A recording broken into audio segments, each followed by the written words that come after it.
সাজলে মেয়েদেরকে অনেক বেশি সুন্দর লাগে, এটা খুব বেশি সত্যি।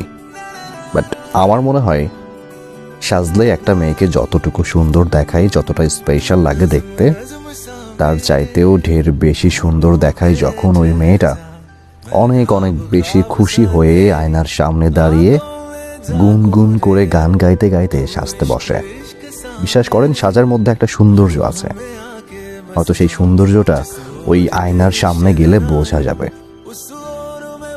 হ্যাঁ, খুব যত্ন করে দুই ভুরুর মাঝখানে সিঁথি বরাবর লম্বা করে একটা কালো টিপ, আর ঠোঁটে হালকা লিপস্টিকের স্বচ্ছ প্রলেপ। ব্যাস, চুলগুলো কাঁধের কোনো একটা পাশটায় রাখবেন, দেখবেন একদম আপনাকে সব চাইতে সুন্দর দেখাবে, একটা পুতুলের মতো। সিরিয়াসলি, আপনি এতটাই সুন্দর।